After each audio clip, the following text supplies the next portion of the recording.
دوستو آج اس ویڈیو میں جو واقعہ بیان کرنے جا رہا ہوں یہ واقعہ مدینہ کی تاریخ کی تمام کتابوں میں موجود ہے۔ اس کا ذکر شیخ محمد عبدالحق دہلوی نے اپنی کتاب تاریخ مدینہ میں بھی ذکر کیا ہے۔ ہم بات کرتے ہیں نور الدین جنگی کے بارے میں۔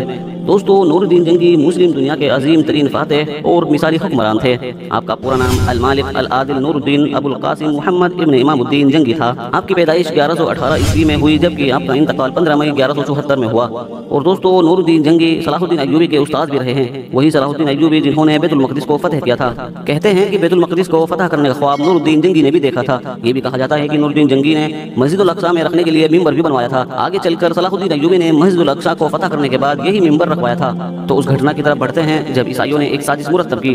اس وقت شام کے بادشاہ سلطان نور الدین جنگی تھے۔ دوستو یہ وہی شام ہے جو آج کے دور میں سیریا کہلاتا ہے۔ جب سلطان نور الدین جنگی کے خواب میں آ کر نبی کریم صلی اللہ علیہ وسلم نے دو سرخ رنگ کے آدمیوں کی طرف اشارہ کر کے فرمایا کہ مجھے یہ دو لوگ ستا رہے ہیں، مجھے ان کے شر سے بچا لو۔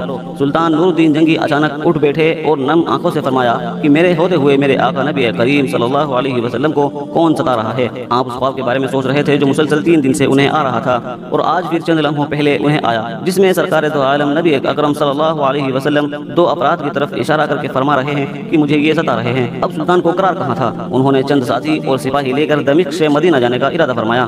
اس وقت دمشق سے مدینہ کا راستہ 20-25 دن کا تھا، مگر آپ نے بغیر آرام کیے یہ راستہ 16 دن میں طے کیا۔ مدینہ پہنچ کر آپ نے مدینہ آنے اور جانے کے تمام راستے بند کروا دیے اور تمام خاص و عام کو اپنے ساتھ کھانے پر بلایا۔ اب لوگ آ رہے تھے اور جا رہے تھے، آپ ہر چہرہ دیکھتے مگر آپ کو وہ دو چہرے نظر نہ آتے جو سلطان نے اپنے خواب میں دیکھے تھے۔ اب سلطان کو فکر لاحق ہوئی اور آپ نے مدینہ کے حاکم سے فرمایا کہ کیا کوئی ایسا ہے جو اس دعوت میں شریک نہ ہوا ہو؟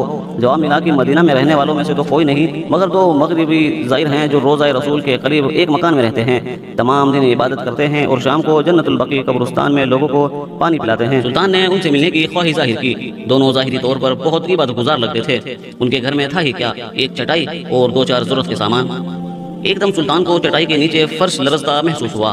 آپ نے چٹائی ہٹا کے دیکھا تو وہاں ایک سرنگ تھی۔ آپ نے اپنے سپاہی کو سرنگ میں اترنے کا حکم دیا۔ وہ سرنگ میں داخل ہوئے اور واپس آ کر بتایا کہ یہ سرنگ نبی پاک صلی اللہ علیہ وسلم کی قبر مبارک تک پہنچتی ہے۔ یہ سن کر سلطان کے چہرے پر غیظ و غضب کی کیفیت طاری ہو گئی۔ آپ نے دونوں زائرین سے پوچھا کہ سچ بتاؤ کہ تم لوگ کون ہو؟ بہت مشقت کے بعد انہوں نے بتایا کہ وہ عیسائی ہیں اور اپنی قوم کی طرف سے آپ کے پیغمبر کے جسم اقدس کو چوری کرنے کا مامور کیے ہوئے ہیں۔ سلطان یہ سن کر رونے لگے۔ اسی وقت ان دونوں کی گردنیں اڑا دی۔ سلطان روتے جاتے اور فرماتے جاتے کہ میرا نصیب کہ پوری دنیا میں سے اس خدمت کے لیے اس غلام کو چنا گیا۔ دوستو اس ناپاک سازش کے بعد ضروری تھا کہ ایسی تمام سازشوں کا ہمیشہ کے لیے خاتمہ کیا جائے۔ سلطان نے معمار بلوائے اور قبر اقدس کے چاروں طرف خندق کھودنے کا حکم دیا۔ خندق اتنی گہری کھودی گئی کہ پانی نکل آیا۔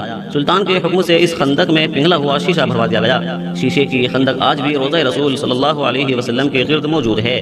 کہا جاتا ہے کہ سلطان خود اس سرنگ میں گئے اور دوسرے کنارے پر پہنچے تو دیکھا کہ سرنگ حضور پاک صلی اللہ علیہ وسلم کی آرام گاہ تک پہنچ چکی تھی اور آپ کا قدم مبارک کھلا ہوا تھا۔ سلطان نے قدم مبارک چوم کر اس سرنگ کو بھروا دیا۔ رسول اکرم صلی اللہ علیہ وسلم اور ان کے صحابہ رضوان اللہ علیہ اجمعین، حضرت ابو بکر رضی اللہ عنہ، حضرت عمر رضی اللہ عنہ کی قبروں کی یہ بے حرمتی کرنے کی بار بار کوشش کی۔ آپ تینوں مدینہ منورہ میں مسجد نبوی میں دفن ہیں۔ دشمنوں نے بار بار کوشش کی کہ ان کے اجسام مبارک کو ان کی قبروں سے نکال لیا جائے تاکہ مسجد نبوی اور مدینہ منورہ توجہ کا مرکز نہ رہے۔ دوستو یہ ان بیوقوف لوگوں کی ایک سازش تھی جسے اللہ رب العزت نے نور الدین جنگی کے ذریعے ناکام بنا دیا۔ اور دوستو فی الحال آج کی اس ویڈیو کو ہم یہیں پر ختم کرتے ہیں۔ ویڈیو پسند آنے پر نہ صرف ویڈیو کو لائک کریں بلکہ اپنے فرینڈز کے ساتھ بھی ضرور شیئر کریں، اور اسی طرح کی نالجیبل اور ہسٹوریکل ویڈیو ہمیشہ دیکھنے کے لیے ہمارے چینل کو سبسکرائب ضرور کر لیں۔